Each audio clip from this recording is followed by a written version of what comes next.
ఇప్పుడు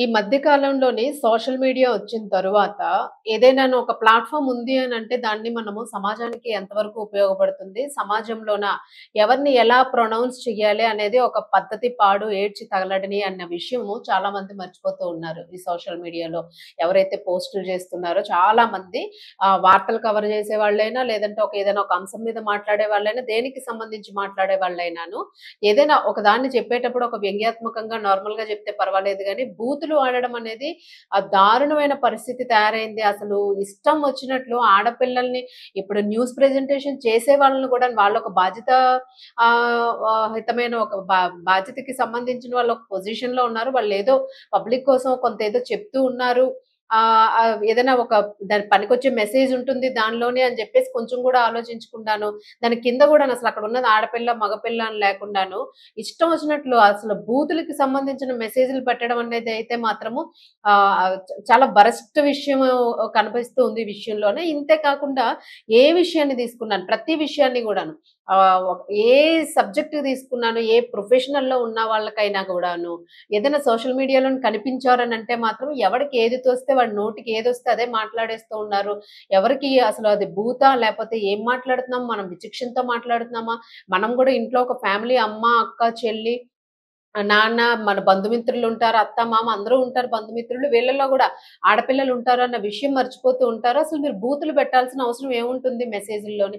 కింద మీరు ఏదైనా ట్యాగ్ చేయగలిగితే అంశానికి సంబంధించి ఏమైనా తప్పులు దొర్లితే దానికి సంబంధించి ఇది ఇలా ఉంది దీన్ని సరి చేసుకున్నాను, లేకపోతే ఇది ఈ కంటెంట్ ఇలా ఏదైనా ఒక అంశానికి సంబంధించి మాట్లాడినప్పుడు మీకున్న నాలెడ్జ్‌ని షేర్ చేయడం గానీ ఇలాంటివి ఏమైనా పెడితే పర్వాలేదు. బట్ సోషల్ మీడియాలో జరుగుతున్నది ఏంటంటే ప్రతి ఒక్కరి మీద ఈవెన్ సినిమా వాళ్ళ మీద, జర్నలిస్టుల మీద, లేదంటే నార్మల్ ప్రతి ఒక్కళ్ళు సింగర్స్ మీద, వేరే ఇంకెవరి మీదైనాను వేరే ఇన్‌ఫ్లుయెన్సర్స్ మీద ఎవరిని చూసినా కూడాను ఇష్టం వచ్చినట్టు బూతులు తిట్టడం. కింద కామెంట్ బాక్స్ ఉంది కదా, ఇష్టం వచ్చినట్టు మేము ఏదైనా రాసేయచ్చు కామెంట్ బాక్స్ లోన అని అర్ధరహితంగా అర్థం పర్థం లేకుండా మీ నోటికి ఏదొస్తే అది. మరి మీరు అసలు పదాలు వాడేటప్పుడు ఇంత దరిద్రమైన పదాలు అక్కడ మీరు మెసేజ్ లో వాడుతున్నారు అని అంటే ఇంకా సొసైటీలో మార్పు ఎలా వస్తుంది? అసలు ఆడపిల్లలకి రక్షణ ఎట్లా ఉంటది? అసలు ఆడపిల్లల గురించి ఏదైనా మాట్లాడితే దానికి సంబంధించి కూడా కింద బూతు పదాలు మాట్లాడుతూ మెసేజ్ బాక్స్ లో మెసేజెస్ కామెంట్ చేస్తూ ఉన్నారు.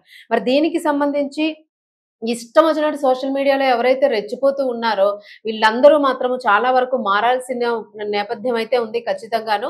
లేదు అని అనుకుంటే మీరు అసలు సోషల్ మీడియాని ఫాలో అవ్వకండి. మీరు ప్రత్యేకంగా ఏదైనా ఒక ఛానల్ పెట్టుకొని అందులో మీరు మొత్తం బూతులకు సంబంధించినవి బూతు మాటలు మాట్లాడుకుంటూ ఒక ఛానల్ ఏదైనా రన్ చేసుకోండి. దానికి తీసుకోవాల్సిన చర్యలు ఏమైనా ఉంటే గవర్నమెంట్ అధికారులు తీసుకుంటారు. సైబర్ క్రైమ్ వాళ్ళు మీకు ఏ రకంగా తోలు చేయాలో ఆ రకంగా తోలు చేస్తారు.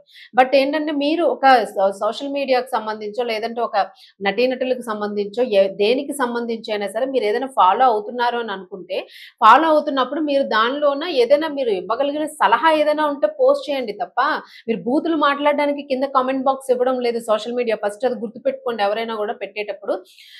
ఈ ప్రస్తుతానికి తీసుకుంటే మాత్రం ఈ అంశానికి సంబంధించి ఏదైతే రీసెంట్ గాను సిపి సజ్జనార్ ఒక సీరియస్ యాక్షన్ అయితే తీసుకున్నారు.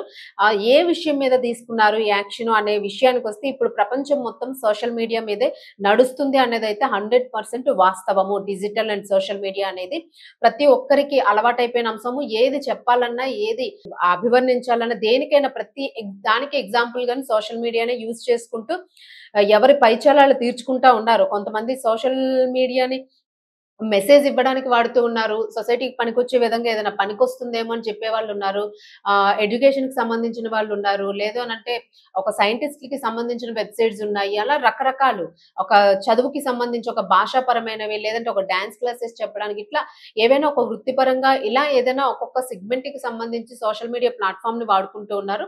వాళ్ళు ఏదో ఎడ్యుకేట్ చేయాలి, తమకున్న తెలివితేటలని తమకున్న నాలెడ్జ్‌ని షేర్ చేయాలి, ఇచ్చిపుచ్చుకోవడం అనేది ఉండాలి కాబట్టి అది చేస్తూ ఉన్నారు. సో అలాగా పనికొచ్చే విషయాల్లో కూడా దరిద్రమైన కామెంట్స్ పెడుతూ ఉన్న వాళ్ళని మరి అసలు ఇలాంటోళ్ళకి మామూలుగా తోలొలిచేయకూడదు. సిపి సజ్జనార్ అయితే మాత్రం దీనికి సంబంధించి సీరియస్ యాక్షన్ అయితే తీసుకున్నారు. ముఖ్యంగాను సింగర్ చిన్మయికి సంబంధించి సోషల్ మీడియాలోనే ఎప్పటికప్పుడు ఏదో ఒక వార్త వైరల్ చేస్తూ ఉన్నారు. మరి ఈవిడ తాను కూడా వివాహిత, పెళ్ళయింది, భర్త ఉన్నారు, పిల్లలున్నారు. మరి ఈవిడకి సంబంధించి ఒక మూవీ తీస్తున్న మూవీ ఏదైతే వాళ్ళు రాహుల్ రవీంద్ర కొత్త మూవీ తీస్తూ ఉన్నారో, ఆ మూవీకి సంబంధించిన ప్రమోషన్ ఈరోజు 7th రిలీజ్ ఉంది అది. ప్రమోషన్‌లోన ఆయన మాట్లాడుతూ ఒక తాళిబొట్టుకి సంబంధించి ఆయన మాట్లాడారు. తాళిబొట్టు వ్యవహారం మీద. తాళిబొట్లు తనకి అంటే నా భార్య అయినప్పటికీ కూడాను ఒక హిందూ సాంప్రదాయంలో ఉన్న స్త్రీ ఎవరైనా కూడాను ఏది ప్రెజర్ చేయాల్సిన అవసరం లేదు. వేసుకోవాలనుకున్న వాళ్ళు వేసుకుంటారు నిజంగానే. వేసుకోకూడదు అనుకో అది వాళ్ళ సొంత అభిప్రాయము. ఎవరి అభిప్రాయాల్ని మీదన పడి రుద్దాల్సిన అవసరం అయితే లేదు. ఇది సాంప్రదాయం, ఇది పద్ధతి అని తెలిస్తే మనం ఒక నాలెడ్జ్ ఇస్తాము, తెలియజేస్తాము. సనాతన ధర్మంలోని ఇవన్నీ ఫాలో అవుతున్నామని అంటాము. సో, అందరూ ఉన్న 100% సనాతన ధర్మాన్ని ఫాలో అవ్వాలి అన్న రూల్ ఏమీ లేదు అని చెప్పేసి వాళ్ళు వాదిస్తున్న పరిస్థితి కొంతమంది కనిపిస్తుంది. మరి మరికొంతమంది ఓవరాల్‌గా సాంప్రదాయాలన్నీ పాటిస్తూ ఉంటారు. అతిగాను కొంతమంది సాంప్రదాయ కుటుంబంలో పుట్టినప్పటికీ గూడాను వాళ్ళ కంఫర్ట్‌ని బట్టి వాళ్ళేదో జేస్తూ ఉంటారు. బట్ ప్రతి ఒక్కదాన్ని గూడా మీ ఓనింగ్ జేసేసుకొని, మీరే ఓన్‌గా డెసిషన్స్ తీసేసుకొని అతని భార్య గురించి ఆయన ఏదో చెప్పుకున్నాడు. సో, దానికి సంబంధించి దాన్ని పెద్ద వివాదం చేసి అసలు ఒక వీడియో అయితే పోస్ట్ అయింది. దానికి సంబంధించి ఒక గ్రూప్ ఉన్నారు. ఆ గ్రూప్ మొత్తం అందులో రకరకాల గ్రూప్‌కి సంబంధించి రకరకాల సభ్యులున్నారు. సో, వీళ్ళేంటంటే ఇలా సోషల్ యాక్టివిటీస్ గురించి ఇలాగ ఏదో ఒకటి మాట్లాడుతూ ఉంటారు. ఈ మాట్లాడిన డిస్కషన్‌లోనే అసలు ఎంత దరిద్రమైన బూతులు వాడారంటే, జీవితంలో ఏ మనిషి కూడా వినుండడు. అంత దరిద్రమైన బూతులు అది కూడా లైవ్ చాటింగ్ జరుగుతా ఉంది. లైవ్ చాటింగ్‌లోనే ఇంత దరిద్రమైన బూతులు ఉపయోగించారు. సో, అందులోనే చిన్మయి గూడా ఉన్నారు. మరి తాను గూడాను అనుకోకుండా తాను లైవ్‌కి అటెండ్ అయ్యేటప్పుడు వాళ్ళు ఒకళ్ళనొకళ్ళు కాంట్రోవర్సీస్‌గా మాట్లాడుతూ ఈ చిన్మయి విషయానికి సంబంధించి గూడా ఈ తాళిబొట్టుకి సంబంధించి వాళ్ళ హస్బెండ్ రాహుల్ రవీంద్ర నా భార్యకి కంఫర్టబిలిటీ ఉంటే తను వేసుకుంటారు. ఆవిడ కంఫర్టబిలిటీ తాళి గురించి లేకపోతే నీ డ్రెస్సింగ్ ఇలా ఉండాలి, నువ్వు తాళిబొట్టు వేసుకోవాలి. ఇలా నేను చెప్పాల్సిన అవసరం లేదు. ఆవిడ పెళ్ళైన స్త్రీ, పిల్లలున్నారు, భర్తని నేనున్నాను. ఆవిడ కుటుంబ వ్యవస్థలో ఉంది. తనకెలా నచ్చితే తను అలా ఉంటారు. దాన్ని నేను రిస్ట్రిక్ట్ ఎప్పుడు చేయను. ఎవరైనా గూడా స్వతంత్ర జీవులు. వాళ్ళకి నచ్చినట్టు వాళ్ళుంటారు. అలానే ప్రపంచం మీద ఎన్నో రకాల మంది అసలు దేనికి పనికి రాకుండా ఎన్నో అభ్యంతరకరమైన పనులు చేస్తూ పూర్తిగా సొసైటీని నాశనం చేస్తున్న వాళ్ళు చాలా మందున్నారు. ఇలాంటి వాళ్ళని లీడ్ తీసుకొని ఎవరు ఆ పని కట్టుకొని ఉండరు. సోషల్ మీడియా ఫ్రీగా వచ్చింది కదా! ఏది పడితే అది పోస్ట్ చేసేయొచ్చు. దీన్ని అడిగేవాడు ఎవడు అడిగే నాథుడు ఉండడు అని చెప్పేసి ఇష్టం వచ్చినట్టు పోస్టులు చేస్తూ ఉన్నారు. అసలు పైచి మామూలుగా తెచ్చుకోవట్లేదన్నదైతే మాత్రము నిజంగా ఆ లైవ్ చాటింగ్‌లో ఒక్కొక్కటి వింటూ ఉంటే ఎంత వరస్ట్‌గా ఉందంటే అసలు దరిద్రమైన బూతులనమాట. అసలు జన్మలో ఎవరు వినుండరు అసలు. ఒక పద్ధతి గల కుటుంబంలో పుట్టిన మనిషి అనేవాడు అసలు అట్లాంటి బూతులు విననే వినరసలు. అలాంటి బూతులు ఆడపిల్లల మీద వాడుతూ ఉన్నారు. ఆడపిల్లలకి సంబంధించి పెళ్ళికి సంబంధించి, భర్తలకి సంబంధించి, స్త్రీగా పుట్టడం గురించి, పిల్లల్ని కనడం గురించే పిల్లల్ని కనే కన్నా చావడం మేలు అని జెప్పేసి వాళ్ళు డిసైడ్ చేస్తూ, వేరే వాళ్ళని ప్రెజర్ చేస్తూ మాట్లాడడము. ఇవన్నీ కూడాను వీటిని ఖండిస్తూ చిన్మయి అందులో రెస్పాండ్ అవ్వడం జరిగింది. అయితే ఎవరెవరైతే సంబంధించి ఇలా బూతులు మాట్లాడుతూ వాళ్ళ లైవ్‌లో కాంటాక్ట్ అయ్యారో వాళ్ళకి సంబంధించిన వెబ్‌సైట్స్‌ని వాళ్ళకి సంబంధించిన అకౌంట్స్‌ని ట్యాగ్ చేస్తూ గూడాను సిపి సజ్జనార్ గారికి ఆవిడ లెటర్ పెట్టడం జరిగింది. రిక్వెస్ట్ పెట్టడం జరిగింది. మరి దానికి సంబంధించి ఖచ్చితంగా వీళ్ళకి సంబంధించి గూడాను రాహుల్ రవీంద్రకి సంబంధించి గూడాను కామెంట్స్ మమ్మల్ని గూడాను చిన్మయిని, రాహుల్ రవీంద్రని వీళ్ళ ఫ్యామిలీని గూడా అతిగా ఇన్వాల్వ్ చేస్తూ వాళ్ళు హ్యాపీగానే ఉన్నారు. ఇప్పుడు మీరెళ్లి వాళ్ళని విడగొట్టే టైప్‌లోన వాళ్ళ మధ్య పుల్లలు పెడుతూ అసలు ఎందుకండి మనకి ఎందుకొచ్చింది అసలు మామూలుగానే ఏదైనా సొసైటీకి వీళ్ళ వల్ల నష్టం జరుగుతుంది అని అంటే ఒక మెసేజ్ రూపంలోనే తెలియజేయండి. మీరు ఇలా చేస్తున్నారు ఇది కరెక్ట్ కాదేమో అనండి. అంతేగాని ఇది కరెక్ట్ కాదు అని ఖండించేసే హక్కు ఎవరికీ లేదసలు. ఇది కరెక్ట్ కాదు అని ఫుల్ స్టాప్ పెట్టడానికి లేదు అక్కడ. క్వెషన్ చేసుకోండి కావాలని అనుకుంటే. సో, దానికి ఆన్సర్ చేయాలని వాళ్ళకుంటే ఆన్సర్ చేస్తారు. ఐదర్ ఇంకేదైనా వేరే రకంగా ఉంటే వేరే రకంగా రెస్పాండ్ అవుతారు. అంతే తప్ప ప్రతి ఒక్కళ్ళు ఉన్న బురదనంతా పూసేస్తూ ఇదైతే అసలు కరెక్టే కాదు. మరి సజ్జనార్ అయితే మాత్రం గట్టి వార్నింగ్ ఇచ్చారు. ఎవరైతే ఇలా దీనికి సంబంధించి మహిళలకి సంబంధించి గాని, అబ్యూజింగ్ మాటలు గాని, ఇష్టం వచ్చినట్టు ఏదైనా మాట్లాడితే మాత్రం ఖచ్చితంగా వాళ్ళ అకౌంట్ డీటెయిల్స్ మాత్రము పోస్ట్ చేయమని చెప్పారు. ఎవరైనా గూడాను మీ మీద ఏదైనా అసభ్యకరమైన మాటలు మాట్లాడినా, అసభ్యకరమైన మెసేజ్ ట్యాగ్ చేసినా, ఏదైనా గూడా డైరెక్ట్‌గా తీసుకొనెళ్లి అకౌంట్ ఇచ్చేస్తే సైబర్ వాళ్ళు వాళ్ళకి ఈజీగా ట్రేస్ ఔట్ అయిపోతుందంట. ఈజీగా ట్రేస్ ఔట్ చేసేసి తోలు, తొక్క అన్ని ఒలిచేస్తామనైతే మాత్రం సిపి సజ్జనార్ గారైతే చెప్పడం జరిగింది. మరి దీనికి సంబంధించి చిన్మయి ఏదైతే రైస్ చేశారో మరి దానికి సంబంధించి మాత్రము నా భార్య తాళి మెడలో వేసుకోవాలా వద్దా అనేది ఆమె ఇష్టము. నేనైతే తాళి వేసుకోవద్దు వేసుకో అని ఇట్లాంటివేవి నేను చెప్పను. ఎందుకంటే పెళ్లి తర్వాత అమ్మాయిలకి ఒక సింబాలిక్‌గా ఒక తాళి, మెట్టెలు, బొట్టు, కుంకుమ ఇట్లాంటివన్నీ ఉంటూ ఉంటాయి. అబ్బాయిలకి అలాంటివేమి ఉండవు. అసలు పెళ్లయిందా లేదా అన్నది తెలియనే తెలీదు.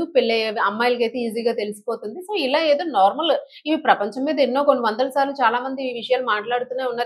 ప్రతి ఒక్కరు కామన్‌గా ఇద్దరుండేటప్పుడు పర్సనల్‌గా ఉండేటప్పుడు ఏదైనా ఒక మీటింగ్‌లోనో, పబ్లిక్‌లోనో గాకుండా జనరల్‌గా ఉండేటప్పుడు గూడా ఇలాంటి డిస్కషన్స్ జరుగుతూ ఉంటాయి. మరి ఏదో సోషల్ మీడియా ఉంది, ఒక ప్లాట్‌ఫార్మ్ ఉంది అని జెప్పేసి ఇట్లా మీరు ప్రతి ఒక్కళ్ళని గూడా ఇలా ట్యాగ్ జేయడం అన్నది కరెక్ట్ కాదు. ఎవరి మీద గూడాను ఎవ్వరు గూడా పర్సనల్ ఒపీనియన్స్ తెలియజేయడం అయితే మాత్రం అసలు పద్ధతే గాదు. ఏదైనా ఒక వార్త మీకేదైనా ఇబ్బందుంది అని అనుకుంటే దాని గురించి తెలియజేయండి. ఇది ఇలా ఉందంటే సరి జేసుకుంటారు. ఇప్పుడు మీరు ఒక ఒక బూతు తిట్టారు. ఇంకొక 2 బూతులేసి తిట్టడం పెద్ద పనేం గాదసలు. అందరికీ వస్తాయి కామన్‌గాను. తెలుగు వచ్చిన మాతృభాష తెలుగు గాని, హిందీ గాని, ఇంగ్లీష్ గాని ఎవరి మాతృభాషలోనో వాళ్ళకి ఆ బూతులొస్తాయి. మీరిచ్చిన కౌంటర్‌కి తిరిగి కౌంటర్ ఇవ్వడం పెద్ద మ్యాటర్ ఏమి గాదు. మీ మీద కేస్ ఫైల్ చేయడం గూడా పెద్ద విషయం ఏమీ గాదు. ఎందుకనంటే ఎవరి హక్కుల్ని గాని, ఎవరిని గాని స్వతంత్రంగా, స్వతహాగా పర్సనల్‌గా టచ్ చేయాల్సిన హక్కు ఎవరికీ లేదు. ఒకవేళ అలా టచ్ చేస్తే కేస్ ఫైల్ చేయొచ్చు. లోపల ఏయించొచ్చు. ఈ రూల్స్ అయితే ఉన్నాయి. దయచేసి అందరూ గూడా ఇలా ఎవరైతే చేస్తున్నారో అందరూ గూడా ఒళ్ళు దగ్గర పెట్టుకొని కామెంట్ చేసే ముందు మీరేం చేస్తున్నారో అనేది ఖచ్చితంగా తెలుసుకొని అక్కడ ఆడపిల్ల ఉన్నదా? లేపోతే ఇంకొకరున్నారా? అట్లా అని మగపిల్లలని అనమని గాదు. ఎక్కువగా అబ్యూజ్ చేస్తున్నది ఆడపిల్లలకి సంబంధించి, వాళ్ళ బాడీలకి సంబంధించి, వాళ్ళ పర్సనల్ లైఫ్‌లకి సంబంధించి దరిద్రమైన కామెంట్స్ ఎవరైతే చేస్తూ వల్గారిటీని ప్రదర్శిస్తూ ఉన్నారో, సో ఇలాంటి వాళ్ళే సొసైటీలోన చిన్న చిన్న పిల్లల్ని రేపులు చేయడము, ఆడవాళ్ళకి రక్షణ లేకుండా పోవడం. సో ఒక మెసేజ్ నువ్వు అమ్మాయికి సంబంధించి ఒక బూతు పదం వాడావు అనంటే ఖచ్చితంగా నువ్వు సొసైటీలో ఇలాంటి యాక్టివిటీస్‌కి, క్రైమ్ యాక్టివిటీస్‌కి పాల్పడుతున్నావా అన్నది క్లియర్ కట్‌గా నీ మైండ్ సెట్‌ని బట్టి అర్థమైపోతుంది అని చెప్పేసి సైకాలజిస్టులు కూడా చెప్తూ ఉన్నారు. మానసిక నిపుణులు కూడా అదే చెప్తూ ఉన్నారు. సో ఇలాంటి వాళ్ళే ఇలాంటి పనులు చేస్తూ ఉంటారు. So beware of that kind of people అని చెప్పేసి. సో ఇలాంటి వాళ్ళ మీద ఖచ్చితంగా కేసులైతే ఫైల్ అవుతాయి. ఖచ్చితంగా తోలు తొక్క తీస్తారన్నదైతే గుర్తుపెట్టుకోండి. దయచేసి మీరు మెసేజ్ చేసే ముందు, సోషల్ మీడియాలో మాట్లాడే ముందు అన్నీ అదుపులో పెట్టుకొని మాట్లాడితే చాలా పద్ధతిగా ఉంటది. అయితే మీరసలు ప్లాట్‌ఫార్మ్‌లో ఉండకుండా ఉండడం చాలా బెటర్ అని చెప్పేసి హెచ్చరిస్తూ ఉన్నారు. ఏది ఏమైనప్పటికీ కూడా ఎవరైనా ఇలాంటి ట్రోల్స్‌కి గురైతే ఖచ్చితంగా మీ దగ్గర ఉన్న సైబర్ పోలీసులకి మీరు లెటర్ సబ్మిట్ చేసుకోవచ్చు. కేస్‌ని ఫైల్ చేయొచ్చు. బట్ మీ మీ దగ్గరున్న ఎవిడెన్స్ ఇస్తారు. మీ అకౌంట్స్ ఏ అకౌంట్ నుంచి మీకు ప్రాబ్లమ్ అవుతుంది అనేది. బట్ ఇప్పుడైతే మాత్రం ఇది త్వరితగతిన చేస్తూ ఉన్నారు. చాలా స్పీడప్ అయింది సైబర్ క్రైమ్ గూడాను. ఏదో ఇంతకు ముందు కేసెళ్తే అది ఎప్పుడో జరిగిద్దిలే అని చెప్పేసి ధీమాతో ఉండొద్దు. ఖచ్చితంగా స్పీడప్ అయినియి. అందరికీ ఇలా చేసేవాళ్ళు ప్రతి ఒక్కళ్ళకి కూడా పనిష్మెంట్ అయితే ఉంటుంది అన్నదైతే ఉంది ఇక్కడ ఖచ్చితంగాను. మరి దీనికి సంబంధించి గూడాను ఆహ్, ప్రతి ఒక్కరు గూడా అప్రమత్తంగా ఉండడం మంచిది. మరి దీనికి సంబంధించి సజ్జనార్ గూడా ఆహ్, కేస్ ఫైల్ చేసుకున్నారు. సో, చిన్మయి గూడాను దానికి సంబంధించి రిప్లై గూడా ఇచ్చారు. సో, ఎన్నాళ్ళు పట్టినా పర్వాలేదు. ఖచ్చితంగా వీళ్ళకైతే మాత్రం నేరస్తులుగా పరిగణించి శిక్ష పడాల్సింది ఇలాంటి వాళ్ళకి. ఇలాంటి వాళ్ళకి కొంతమందికి పడితేనే గాని మిగిలినోళ్ళందరూ ఒళ్ళు దగ్గర పెట్టుకొని ఉండరు అని అన్నట్టు. సో, దీనికి సంబంధించి ఈ మెసేజ్ దయచేసి సోషల్ మీడియాలోనే కాస్త జాగ్రత్తగా ఉండి మీరు ఏదైనా చూడాలనుకుంటే చూసి నార్మల్‌గా ఎంజాయ్ చేయండి తప్ప, మీరు అత్యుత్సాహాన్ని ప్రదర్శిస్తూ ఏది పడితే అది మెసేజ్‌లు చేయడము, మాట్లాడడం మాత్రం దయచేసి చేయకండి. ప్రతిదానికి ఒక ఎథిక్స్, ఒక బోర్డర్స్ ఉన్నాయి. అవి మెయింటైన్ చేస్తే చాలా బావుంటుంది. సొసైటీలో మీరు ఒక మనిషిగా బతకగలుగుతారు అన్నదైతే గుర్తుపెట్టుకోవాలి అని చెప్పేసి హెచ్చరిస్తూ ఉన్నారు.